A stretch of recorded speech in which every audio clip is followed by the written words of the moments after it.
Thank you. And also thank to Climate Transparency and also IGES for having me in this panel.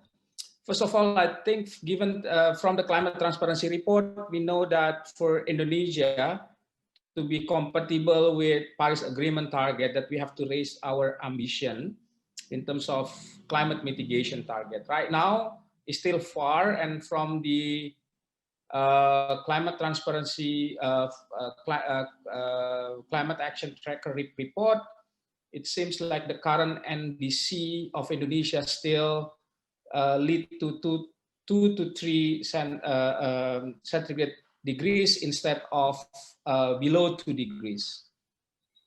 And to make Indonesia compatible with the Paris Agreement target, that's 1.5 degrees, there is um, two important things that should happen. First that we have to phase out coal at the latest before 2040.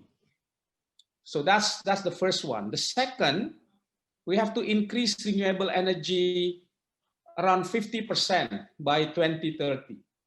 So if we see this two issue, then and compared to the current energy mix in power sector in Indonesia, that around 65% of the electricity generation come from coal, and only like less than 14%, around 12% last year, actually come from renewable.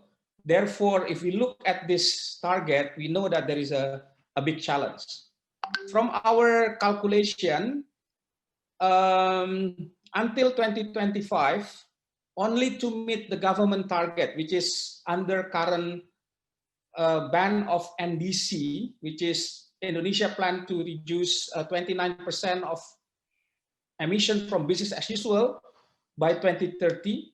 So only to meet that, we didn't say the ambitious one, only to meet that current NDC target, that we have to add around 15 gigawatt of renewable energy capacity from now until 2025.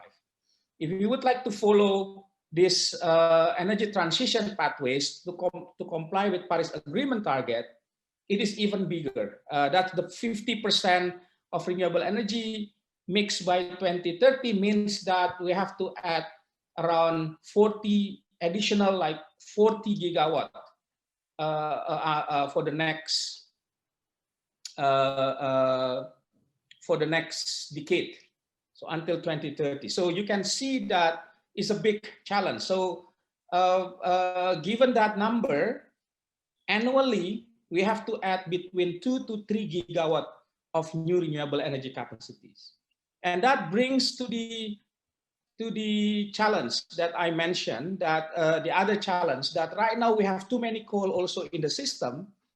And most of the coal, if we would like to increase that, from our calculations, around 25 to 30% of current coal capacity has to retire before 2030.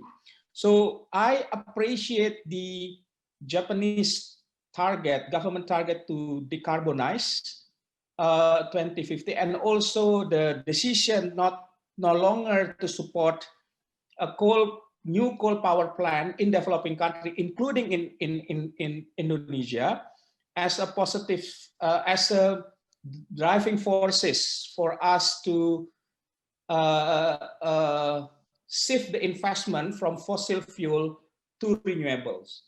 From 2013 to 2019, of the 31% of the new coal capacities in Indonesia actually financed by Japan.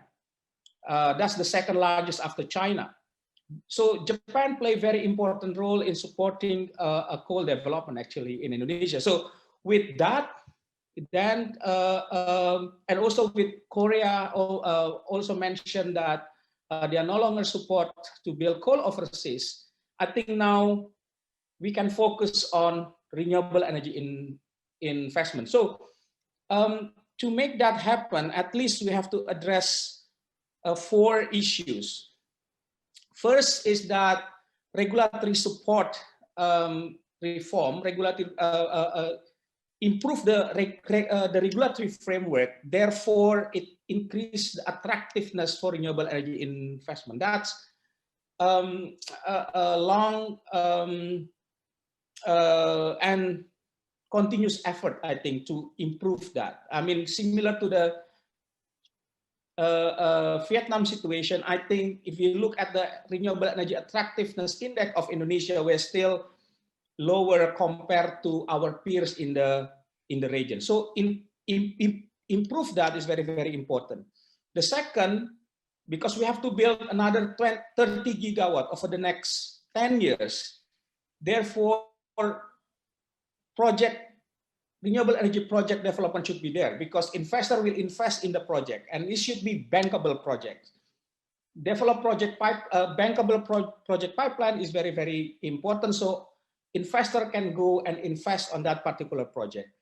The third one, what's very important is mobilizing investment, and in this case, private sectors, both domestic and overseas, very, very key. How we can mobilize that.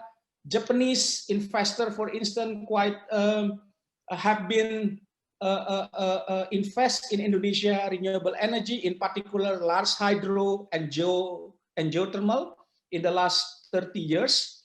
And now how to make them more even attract to go to the sector like solar, because Indonesian government is willing to develop solar, also mini hydro, biomass, and again, geothermal. So how we can mobilize them into this. And the fourth one, of course, technology transfer and capacity building.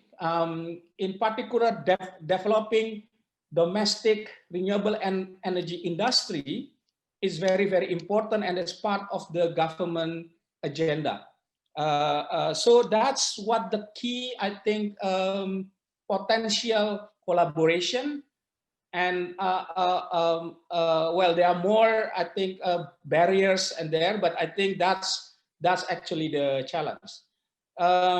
In conclusions, that I want to say there is a big opportunities for Indonesia to decarbonize the energy system, but it requires not only political will, but also support from international communities, government, and also private sectors. Thank you.